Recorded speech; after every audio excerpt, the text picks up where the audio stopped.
Faute de l'avocat pour la perte d'un placement. 1. Beaulieu et Paquet, 2016 QCC à 1284. Responsabilité professionnelle, avocat, investissement coopératif, préparation de rapport de certification, admissibilité des actions offertes aux investisseurs, certification erronée, placement inadmissible, refus de communiquer des renseignements à l'investisseur, cotisation fiscale, perte du placement, lien de causalité, faute contributoire, prescription extinctive. Prescription extinctive, délai, recours en dommages-intérêts, responsabilité professionnelle, avocat, fait générateur de droit, connaissance, point de départ du calcul du délai. 1.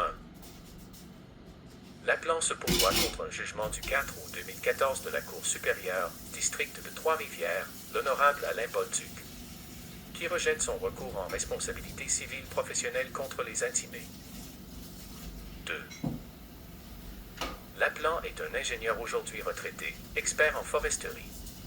À l'automne 2003, des courtiers de la firme CTI Capital, CTI, lui proposent d'investir à partir de son REER dans la coopérative de producteurs de bois précieux Québec Forestal, la coopérative. Cette dernière détient une plantation de bois de teck au Costa Rica. 3. Le 15 octobre 2003, la Commission des valeurs mobilières du Québec, CVMQ, interdit à la coopérative d'effectuer le placement de contrats d'investissement ou de toute autre forme d'investissement. L'appelant n'en est pas informé. Il est uniquement avisé par CTI que son placement sera fait dans la société Cédrican ANC, Cédrican, une filiale à part entière de la coopérative. 4. Pour que l'appelant puisse acquérir des actions de Cédrican par l'entremise de son REER sans impact fiscal, il ne devait pas détenir plus de 10% des actions d'une catégorie donnée de cette société. L'intimé reçoit de Michel Maheu, président de la coopérative et de Cédrican, le mandat de préparer les rapports de certification de l'admissibilité des actions offertes par Cédrican aux investisseurs, les attestations. Parallèlement, elle prépare un projet d'acte de cession entre Cédrican et la coopérative, la cession, pour que cette dernière lui cède son stock d'arbres, d'une valeur d'environ 6 millions de dollars, en contrepartie de 6 millions d'actions, rendant ainsi admissible le placement des investisseurs. 5. L'intimé émet les attestations concernant l'appelant les 7 et 17 novembre et le 2 décembre 2003. Or, contrairement à ce qu'elle certifie, elle sait que l'appelant détient alors plus de 10% des actions de Cédrican, la cession n'ayant pas eu lieu. Elle s'en remet aux représentations verbales de Maheu qui l'assure que la cession doit être complétée incessamment. 6. 2. Sur la foi des attestations, l'appelant acquiert donc, en novembre et décembre 2003, 525 000 actions de Cédrican pour 525 000 $ puisés à même son REER. 7. En janvier 2004, l'intimé apprend que la cession n'a pas été effectuée. Elle décide pour ce motif de cesser d'agir pour Cédrican et la coopérative. Elle dénonce par écrit la situation à l'intimé, qui assure sa responsabilité professionnelle. 3. L'appelant n'en est pas informé. 8. En novembre 2005, un vérificateur de l'Agence du revenu du Canada, ARC, avise l'appelant que son placement n'est pas admissible car il détient plus de 10% des actions de Cédrican. 18. La négligence du créancier ne permet cependant pas de retarder le point de départ de la prescription. Il doit agir de manière prudente et diligente, comme le rappelle l'auteur Céline Gervais. Finalement, nous croyons que tout est une question d'évaluation du comportement de la partie demanderesse. Si elle agit de façon prudente et diligente, et qu'elle ignore ainsi les éléments donnant naissance à la responsabilité, la prescription ne peut commencer à courir. Si son ignorance est causée par la partie adverse, il y a alors suspension de la prescription pour impossibilité d'agir. Si le demandeur ignore les éléments de la responsabilité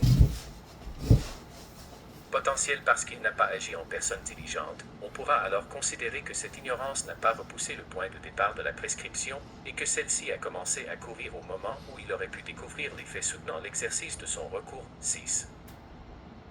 22. En août 2006, l'appelant ignore tout de la faute commise par l'intimé. 29. Il Convient d'ajouter que les agissements de l'intimé ont empêché l'appelant de connaître plus tôt les faits générateurs de responsabilité. 30. Elle a choisi de se taire jusqu'au dépôt de sa défense en août 2013, admettant les faits près de 10 ans après. 37. La faute de l'intimé ne se limite pas à la délivrance erronée des attestations. Lorsqu'informée en 2004 que la cession n'est pas faite, elle se contente d'en aviser son assureur responsabilité sans se soucier des conséquences pour l'appelant. Son comportement fautif se poursuit et s'aggrave en 2005 lorsqu'elle refuse de répondre à une demande formelle du procureur de l'appelant afin de lui transmettre les informations à l'appui des attestations. En 2008, alors que l'appelant communique directement avec elle pour obtenir plus d'informations, elle soutient ne conserver aucun souvenir de l'affaire. Pourtant, elle admet au procès n'avoir communiqué avec son assureur responsabilité.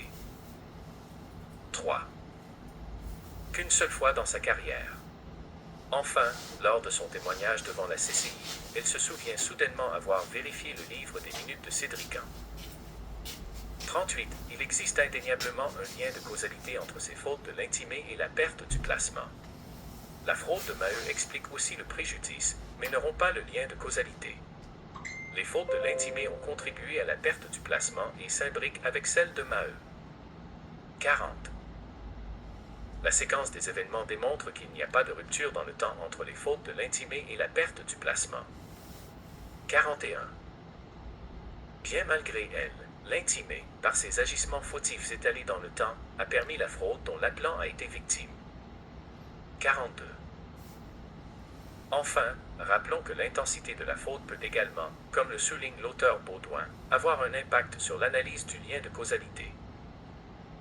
On remarque, en troisième lieu, que la nature et l'intensité de la faute ont une influence certaine sur le tribunal. Si la faute est lourde ou intentionnelle, les tribunaux s'embarrassent peu de la recherche du lien de causalité. 43. En l'espèce, sans être intentionnelle, doit être qualifiée de lourde. Dans ce contexte, l'appelant a également...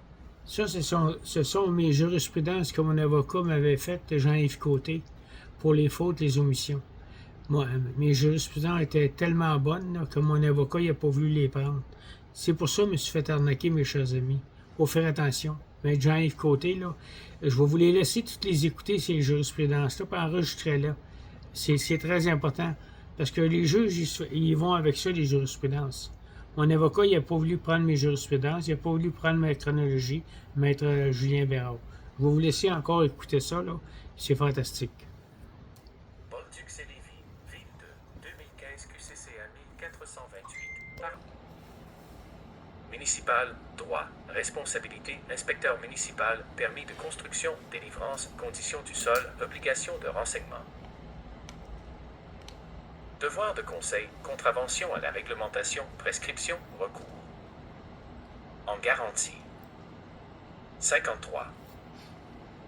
Le point de départ pour calculer le délai de prescription est le moment où le droit d'action a pris naissance, soit le moment où l'appelant a connaissance de la faute, du dommage et du lien de causalité. 21. D. Suspicions sont insuffisantes pour constituer le point de départ de la prescription. 22. Le délai commencera uniquement à courir lorsque le demandeur prendra connaissance des éléments de la responsabilité. 23. Delson, ville de, c'est Autobus La Québécoise Roussillon ANC, 2015 QCCA 20, paragraphe 75. Municipal, droit, aménagement et urbanisme, règlement de zonage, usage dérogatoire, commerce, entretien, entreposage, remorquage et réparation d'autobus et de véhicules lourds, continuation des activités par un locataire, interprétation de usage spécifiquement exclu et de usage spécifiquement permis, locataire, absence d'un certificat d'occupation, droits acquis. Municipal, droit, responsabilité, certificat d'occupation, délivrance, refus, locataire, usage dérogatoire, droits acquis, refus de modifier le règlement de zonage, recours en dommages-intérêts, prescription. Responsabilité, responsabilité du fait des autres commettants, municipalité, préposé, certificat d'occupation, locataire, refus, usage dérogatoire, droits acquis, absence de faute. 75. Pour déterminer si la réclamation est prescrite, il faut donc établir son point de départ.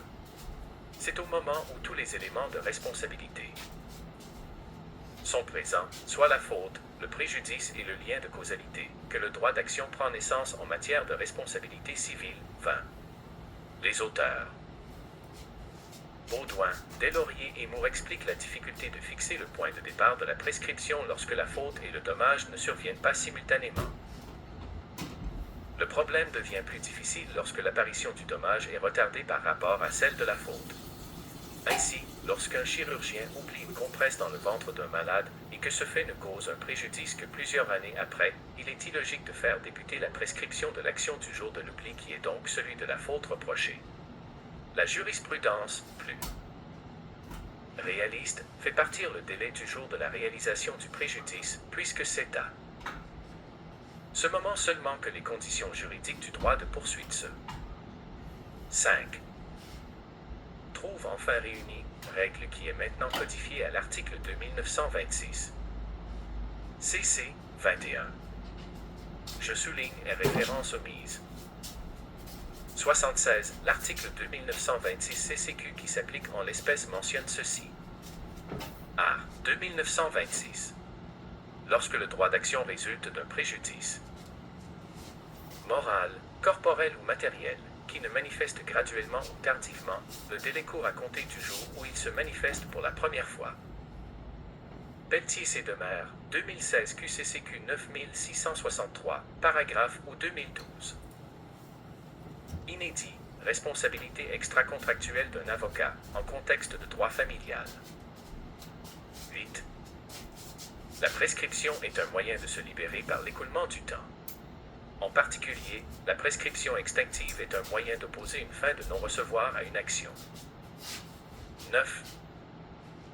Puisque l'action de Mme Pelletier fait valoir un droit personnel pour lequel un délai de prescription n'est pas autrement fixé, c'est le délai général de 3 ans qui s'applique. 10.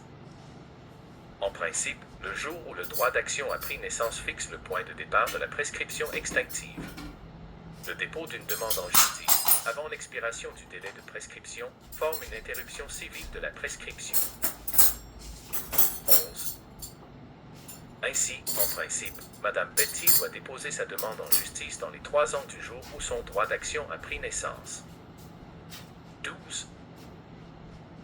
Toutefois, le délai de prescription peut être suspendu lorsqu'une personne est dans l'impossibilité en fait d'agir, soit par elle-même, soit en se faisant représenter par d'autres. La suspension a pour effet d'arrêter provisoirement la computation du délai qui reprend dès que disparaît l'obstacle qui empêche d'agir. 6. Des suspicions sont insuffisantes pour constituer le point de départ de la prescription. Bolduc et Lévy, Ville 2, 2015 QCCA 1428, paragraphe 53. Ménillos et Intramodal ANC, 2014 QCCA 1515, paragraphe 128. Compagnie de protection des intérêts minoritaires, statut d'actionnaire, transfert d'action, conditions de forme, appréciation de la preuve, témoignage, crédibilité, absence d'écrit. 128. Ces suspicions de Ménillos ne sont pas suffisantes pour constituer le point de départ de la prescription. 43. Notre Cour a réitéré à plusieurs reprises que la connaissance des éléments de la responsabilité pour établir le début de la prescription doit avant toute chose reposer sur un fondement sérieux qui dépasse la simple crainte, les soupçons ou encore la conjecture. 44. Dufour et Avrankova, 2013 QCCA 486, paragraphe 3. Prescription extinctive, délai, responsabilité professionnelle. Médecin, connaissance d'une erreur de diagnostic, point de départ du calcul. Du délai. 3.